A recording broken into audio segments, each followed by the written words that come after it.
Now it's time for Jan and Lainergy Wave Energy Company.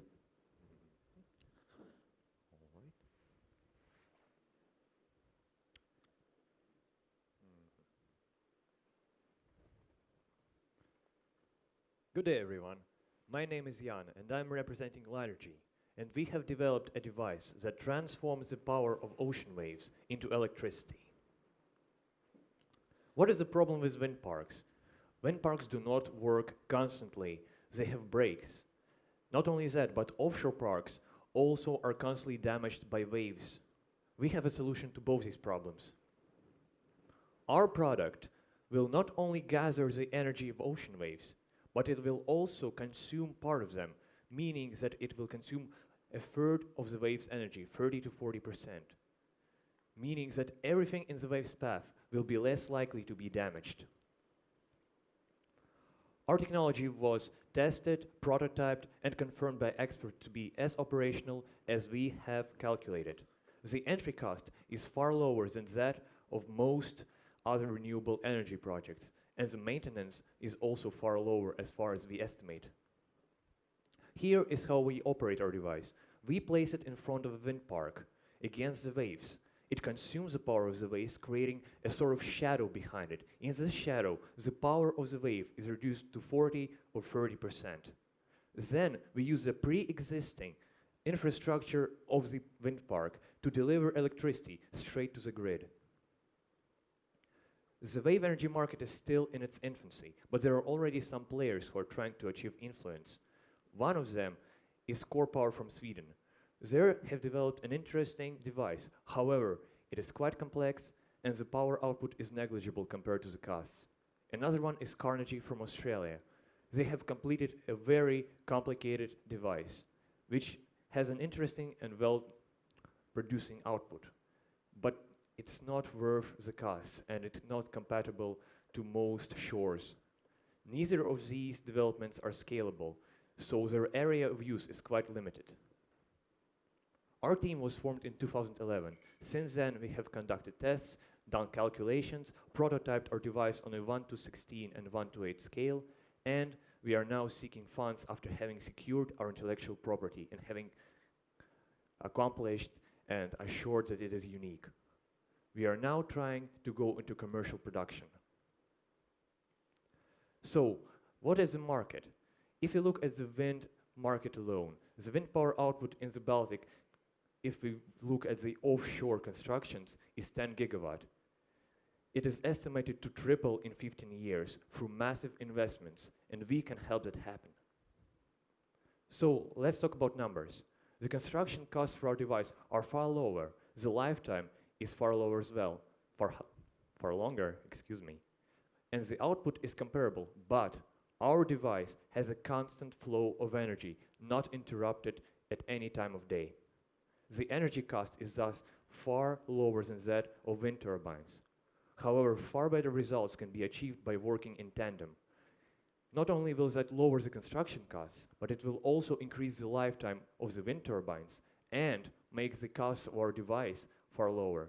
The energy output will then be doubled, and the energy cost for the consumer will be far lower.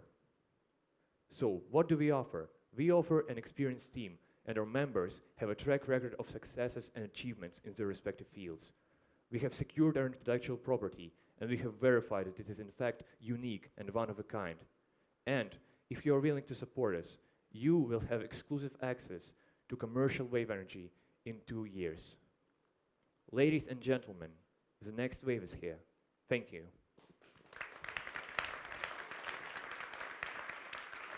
Thank you, Jan, for your speech, for your presentation. Now the questions. Sorry, but I cannot understand how does this device work. Well, yeah, I didn't really specify it exactly to answer the questions.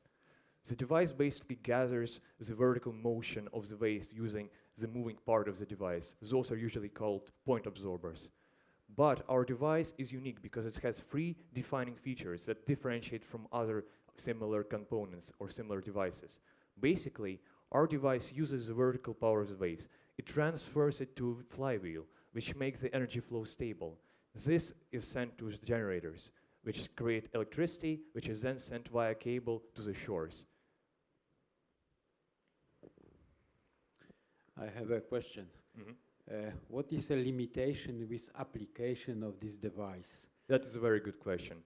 Basically, but it really is, it really is. We have to know our limits.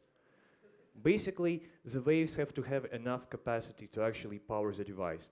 We can create smaller versions, such as the mobile version, which would work in smaller seas, such as the Baltic Sea, or the inner sea, such as the Caspian Sea. However, it is preferable that it is built in oceans, such as the Atlantic Ocean, or large seas, such as the Mediterranean, as there is the power of the waves is enough to power a device to our required capacity of 3 megawatt.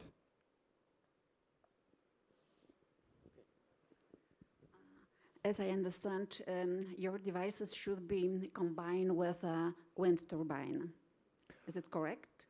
Not necessarily. We believe that cooperating with wind energy companies that construct offshore parks would be the best solution because it will allow us to lower our entry costs. But we can also create individual parks consisting solely of our wind parks, so our wave devices, excuse me. So, if I understood well, so actually you've got the same limitations like a wind turbine, because you also need a proper length, proper power in a wave of sea. The same is like for wind turbines. They also need some, minimum speed of wind. So you cannot say that you constantly produce 3 megawatts. Well, actually, we have done research, and apparently, when it comes to waves, the flow of energy is near constant. Of course, there are still fluctuations. There are always fluctuations, everything.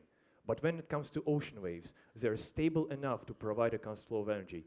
And as I mentioned before, our device uses a flywheel. That means that even if there is a situation when the waves slow down for a slow while, it can still, for several hours, have the same flow of energy, stable and constant.